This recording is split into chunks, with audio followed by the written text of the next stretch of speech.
We are moving at a good and steady pace towards our 100 days challenge, and best believe we are nearing halfway, which is day 50.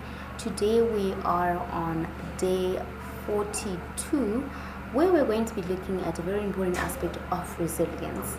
You have managed to build your self awareness of the situations, your emotions. You've also actually managed to focus and pay attention to the present, and less in the future and the past, but also being able to look at the bigger picture. You also learned to let go, not only mentally, but also one of the aspects that we neglect when we're letting go, which is the physical aspect of that. And you've managed to do relaxing practicing, and I hope that you are incorporating these little small tasks in your everyday life as you're working on your goals. If you're working on your goals, guys, and you see that you're nearing the halfway and you're not where you want to be, don't hesitate to reach out or express your thoughts in the group, and then we can discuss together a way forward so you can be some way by the end of the year, by the end of 100 days challenge.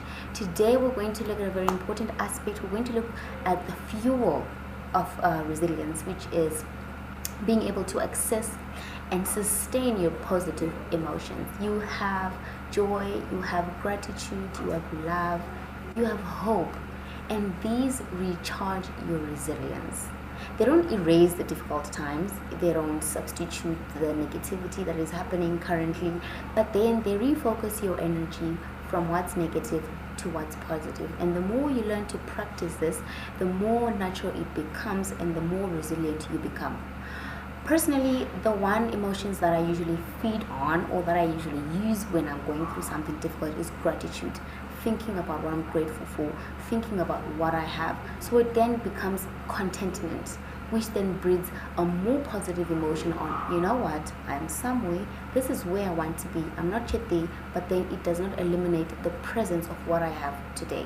So what are the positive emotions that you're going to be using to keep resilient up until the 100 days?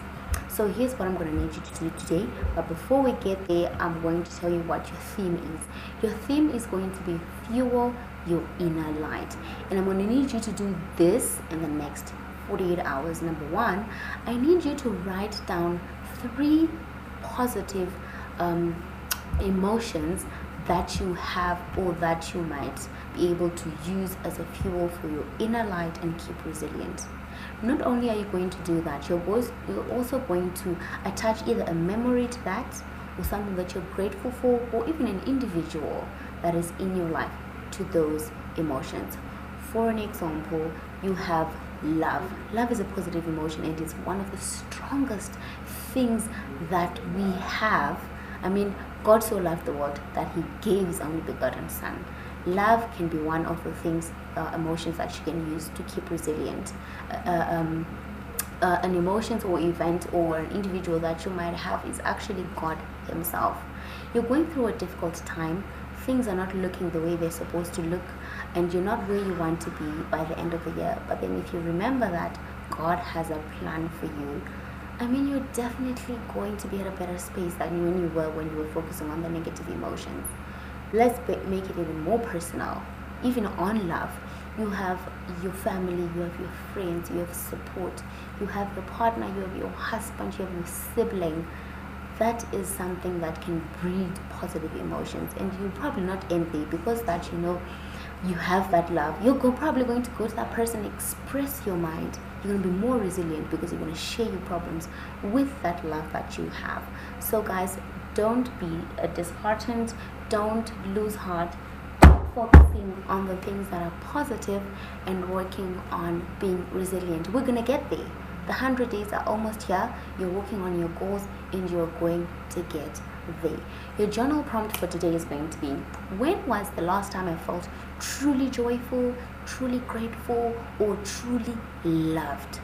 You can use that event, that individual, that emotion, and anchor onto that, and make sure that you keep resilient up until the end of the 100 days. And remember, ask yourself, how can I invite more of that feeling, and notice how your mood will shift. Have a good 48 hours, guys, and I will see you again when we get onto our part 5. Guys, we're moving. If you're not moving with us, please reach out so I can move with everyone else as a collective. See you again next time and have a lovely week.